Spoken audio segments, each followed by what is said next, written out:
अरे और कितनी देर लगेगी चाय में? बन रही है। अगर आपको ज्यादा जल्दी हो तो बिना उबाले दे दूं। हम्म, हाथ से ज्यादा तो जुबान चलती है इसकी। पूजा, तुमसे बोला था ना इस ब्लैक पैंट पे प्रेस कर देना, फिर क्यों नहीं करी? भूल गई मैं, आज कोई और पहन लो। खाना खाना कभी नहीं भूलती तुम, कामचोर कहीं की। हाँ, मैं ही काम चोरू। बाकी घर के सारे काम तुम्हारी माँ करती है। ए मुझे बीच में मत ला। आधा घंटे पहले चाय मांगी थी, अब तक नहीं मिली है। 2 मिनट चाय क्या लेट हो गई, प्राण खा लिए मेरे। देख कैसे जुबान चल रही है इसकी।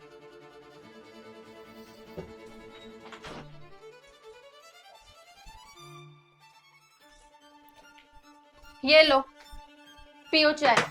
अरे भाभी, ये बाथरूम का हैंड वॉश खाली है, इसे भर तो देते। क्यों, तेरे हाथों में मेहंदी लगी है, खुद भर ले। मेहंदी तो आपके हाथ में भी नहीं लगी है, आप ही भर देते। देख रहे हो आप आजकल कितने जुबान लड़ता है मुझसे। तू खुद नहीं भर सकता है क्या हैंड वॉश? आप तो हमेशा अपनी बीवी की तरफ ही बोलोगे। सही कह रहा है बेटा तू। क्या सही कह रहा है? आपने इसको सर चढ़ाया है। मम्मी को कुछ मत बोलो भाभी। चुप, एकदम चुप। कोई कुछ नहीं बोलेगा।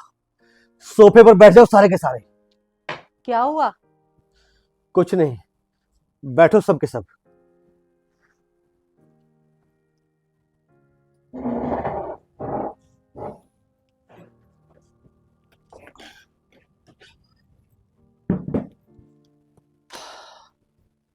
अभी मैं तुम सबको एक कहानी सुनाने जा रहा हूं, ध्यान से सुनना। एक दिन एक अमीर बनिए के सपने में लक्ष्मी माता आई। उन्होंने कहा, अब मैं यहां से जा रही हूं और मेरे जाने के बाद यहां नुकसान आएगा जो तुझे बर्बाद कर देगा। तेरा पैसा, इज्जत, दौलत, शोहरत सब कुछ खत्म हो जाएगा। लेकिन तू मेरा बहुत बड़ा भक्त है, तूने मेरी सदैव बहुत पूजा अर्चना की है, तो मैं तुझे एक वरदान देना चाहती हूं। मांग ले तुझे जो भी मांगना है, सिवाय मुझे यहां रोकने के। बनिया कुछ देर सोच में पड़ गया और थोड़ी देर बाद बोला, जैसी तुम्हारी मर्जी मां, तुम जाना चाहती हो तो चली जाओ, बस मुझे जाते जाते ये वरदान दे दो कि तुम्हारे जाने के बाद मेरे परिवार में कोई कलह क्लेश ना हो। जो भी रूखी सूखी मिले हम सब साथ में बैठकर खा लें। हमेशा मेरे परिवार में शांति बनी रहे।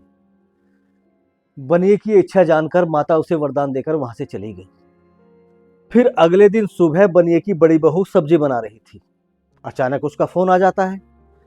वो अपनी देवरानी को यह कहकर कि सब्जी देख लेना और वहां से चली जाती है। अब छोटी बहू बिना चखे उसमें सारे मसाले डाल देती है, जबकि बड़ी बहू पहले ही उसमें पर्याप्त मसाले डाल चुकी थी।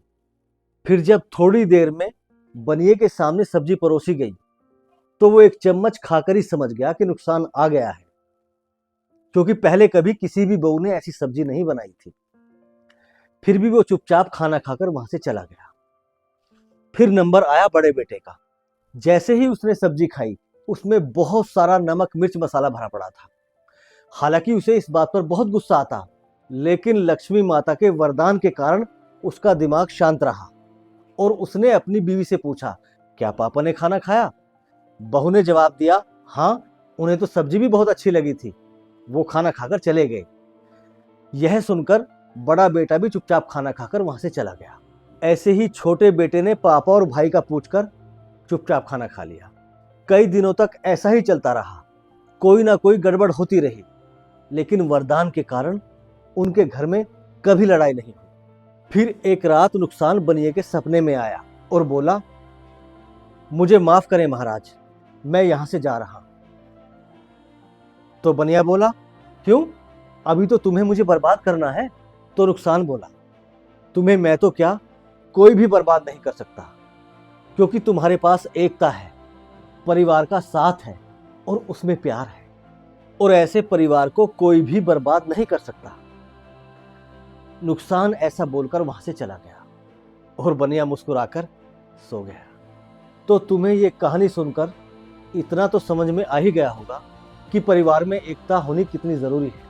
परिवार के साथ और प्यार से हम जिंदगी की कोई भी जंग जीत सकते हैं, लेकिन लड़ाई से, नफरत से और अहंकार से हम सब कुछ हार सकते हैं बेटा, सब कुछ। क्यों श्याम बेटा?